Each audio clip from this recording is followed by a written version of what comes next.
एक गांव में एक रामू नाम का व्यक्ति अपनी पत्नी के साथ रहता था। वो जिस गांव में रहता था उस गांव का सबसे गरीब व्यक्ति वही था। वो मजदूरी करके थोड़े बहुत पैसे कमा पाता था। उसके पास रहने को ढंग का घर भी नहीं था, खाने को 2 समय का खाना नहीं था और न ही अच्छे अच्छे कपड़े थे। गांव वाले रामू और उसकी पत्नी का जरा भी इज्जत नहीं करते थे। जिस कुएं से सभी गांव वाले पानी लेते थे, अगर उस कुएं से पानी लेने रामू या रामू की पत्नी पानी लेने जाते तो सभी गांव वाले उन्हें भगा देते थे। एक दिन रामू की पत्नी बहुत उदास होकर रामू से बोली, हमारी क्या गलती है जो गांव वाले हमारे साथ ऐसा बर्ताव करते हैं? हमने तो कभी किसी का बुरा नहीं किया। अरे तुम चिंता क्यों करती हो, मैं हूँ ना। तुम देखना, एक दिन यही गांव वाले हमसे मिलने के लिए लाइन लगा देंगे। मजदूरी करके भी इतने पैसे नहीं कमा पाता हूँ जितना बाकी कमा लेते हैं, लेकिन तुम देखना, एक ना एक दिन हमारा भी सम्मान होगा। रामू दिल का बहुत अच्छा इंसान था। वो कभी किसी के साथ बेईमानी नहीं करता था, यही उसकी सबसे बड़ी खूबी थी। एक रात को जोर की आंधी आई। रामू का घर कच्चा घर था, इसलिए उसे डर लगने लगा कि पानी के बहाव के साथ उसका घर बह ना जाए। रामू और उसकी पत्नी ने कुछ जरूरी सामान अपने हाथ में उठा लिए और पास ही अपने भाई के घर चलने लगे। रामू के भाई का घर पक्का था, इसलिए रामू ने सोचा कुछ जरूरी सामान उसके घर में रख देते हैं। रामू हाथ में सामान लेकर अपने भाई के घर तक आया और साथ में उसकी पत्नी भी आए। भाई नीचे आ जाओ, कुछ काम है। रामू का भाई नीचे आया और बोला, क्या हुआ, इतनी बारिश में यहाँ क्यों आए हो? भाई तुम्हें मेरे घर का हाल तो पता ही है। सारा सामान पानी के साथ बह ना जाए, इसलिए मैं कुछ अपना जरूरी सामान तुम्हारे घर में रखना चाहता हूँ। क्या तुम्हारा सामान मेरे घर पर? नहीं नहीं, मेरी पत्नी मुझे बहुत डांटेगी। मैं नहीं रख सकता तुम्हारा सामान, तुम जाओ अपने घर में ही रहो। रामू का भाई गुस्से में अपने घर के अंदर चला गया। रामू और उसकी पत्नी दुखी होकर घर चले आए। बारिश बहुत तेज हो रही थी, इसीलिए रामू और उसकी पत्नी अपने सामान की रखवाली करने के लिए पूरी रात जगते रहे। सुबह हुई, अब तक बारिश बंद हो चुकी थी। अब ऐसी बरसात के मौसम में रामू को एक भी काम नहीं मिल पा रहा था। कुछ महीने इसी तरह गुजर गई। एक बार रामू के गांव में कुछ अमीर व्यक्तियों ने एक सप्ताह गांव में मेला लगवाया। सभी अमीर व्यापारियों ने अपनी अपनी गाड़ियों में मेला देखने आए। एक व्यापारी अपनी गाड़ी से गांव में आ गया। अचानक जोर जोर से बारिश होने लगी। उस व्यापारी की गाड़ी कीचड़ में फंस गई। उसने बहुत कोशिश की पर उस व्यापारी की गाड़ी कीचड़ से नहीं निकल रही थी। बारिश बहुत तेज हो रही थी। गांव के कुछ लोग वहां से गुजर रहे थे। व्यापारी ने उनसे मदद मांगी। इतनी बारिश में हम क्या मदद करेंगे? ऐसा कहकर वे वहां से चले गए। लगातार बारिश हो ही रही थी। व्यापारी सभी को आवाज देकर बुला रहा था, पर सभी उसकी मदद करने से इनकार कर रहे थे। रामू सभी जगह से काम मांगकर निराश होकर घर लौट रहा था। बारिश बहुत तेज हो रही थी, इसलिए वह लौटता हुआ घर जा रहा था। तभी उसने देखा कि एक गाड़ी कीचड़ में फंसी हुई थी। उसे मुसीबत में देखकर रामू गाड़ी के पास आया और वो कीचड़ से गाड़ी निकालने में मदद करने लगा। गाड़ी के पहिए अंदर तक धंस चुके थे।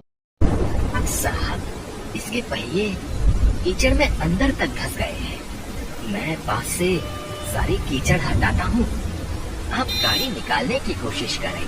थोड़ी मशक्कत के बाद गाड़ी के पहिए कीचड़ से बाहर निकल गए। गाड़ी थोड़ी आगे तक गई। रामू उसे देख रहा था। तभी अचानक से गाड़ी रुक जाती है। गाड़ी से एक व्यक्ति निकलता है और वो रामू के पास जाता है। हेलो, तुम कौन हो? मेरा नाम दीनानाथ है, मैं शहर में व्यापार करता हूँ। रामू उस व्यापारी को देखकर घबरा जाता है। जी, मेरा नाम रामू है, मैं कई सालों से इसी गांव में रह रहा हूँ। अच्छा, वैसे तुम बहुत अच्छे इंसान हो। पिछले आधे घंटे से मैं यहीं फंसा हुआ था, किसी ने मेरी मदद नहीं की, सिर्फ तुमने मेरी मदद की, तब जाकर मेरी गाड़ी इस कीचड़ से निकल पाई है। मैं यहाँ मेला देखने आया था। जी, कोई बात नहीं, दूसरों की मदद करना तो हमारा फर्ज है। अब बारिश रुक चुकी थी। रामू वहाँ से जाने लगा। रुको रामू, मुझे अपने घर नहीं ले जाओगे क्या? नहीं साहब, मुझ जैसे गरीब के घर जाकर आप क्या करोगे? मेरे घर में चारों ओर पानी ही पानी भरा है। आप मेला देखने जाइए, मैं घर जाता हूँ। अब तो मैं एक बार तुम्हारे घर चलकर ही रहूंगा। जी, अब आप इतना कह रहे हैं तो चलिए। रामू दीनानाथ को अपने घर लेकर आ जाता है। रामू की पत्नी एक और पानी से बचकर चारपाई पर बैठी हुई थी। देखो, साहब आए हैं हमारे घर, जाओ कुछ खाने को लेकर आओ। दीनानाथ रामू का घर देखकर बहुत उदास हो गया। तुम क्या काम करते हो? साहब क्या बताऊं, मैं तो कब से काम की तलाश में हूँ। कोई काम ही नहीं देता। बस इधर उधर से घूमकर कुछ मजदूरी का काम कर लेता हूँ। बारिश की वजह से अब वो भी बंद है। तब तक रामू की पत्नी एक प्लेट में एक गुड़ का ढेला लेकर आई और बोली, साहब, हमारे घर में अभी यही बचा है, कृपया इसे ही खा ले। हाँ हाँ, क्यों नहीं। रामू, तुम्हें कोई काम नहीं मिल रहा है, अगर तुम चाहो तो मैं तुम्हें काम दे सकता हूँ। साहब, क्या सच में आप मुझे काम देंगे? शहर में मेरे पास बहुत से काम होते हैं। सोच रहा था कि किसी ऐसे व्यक्ति को अपने साथ रख लूं जो मेहनती और ईमानदार हो। तुम्हें देखकर मुझे ऐसा लगता है कि तुम में ये दोनों गुण हैं। साहब, कैसे काम करना होगा? कहाँ काम करना होगा? आप ये सब मुझे बता दीजिए। मैं आपके साथ काम करने के लिए तैयार हूँ। कोई जरूरत नहीं है इस घर में रहने की, और मैं तुम्हें कुछ दिनों बाद लेने आऊंगा। तुम मेरे साथ शहर में काम करोगे और वहीं रहोगे। मैं तुम्हें नया घर दिलवा दूंगा। ये सुनकर रामू और उसकी पत्नी बहुत खुश हुए। रामू ने गांव में घूम घूम कर इस खुशी को बताया, पर गांव वालों को उसकी बात पर विश्वास नहीं हो रहा था। कुछ दिन बाद दीनानाथ अपनी गाड़ी से रामू के घर आया। रामू, सारा सामान तैयार है ना? चलो चलते हैं। रामू और उसकी पत्नी अपना पूरा सामान लेकर दीनानाथ के गाड़ी में बैठ गए। गाड़ी चल पड़ी।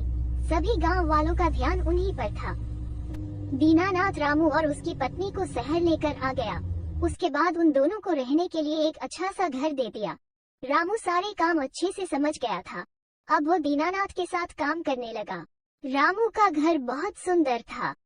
अब रामू अच्छे खासे पैसे कमा लेता था। धीरे धीरे करके रामू और उसके घर को देखने उसके गांव वाले शहर आने लगे थे। जिस भाई ने रामू के सामान को रखने से मना कर दिया था, अब वो रामू को भाई भाई कहता नहीं थकता था।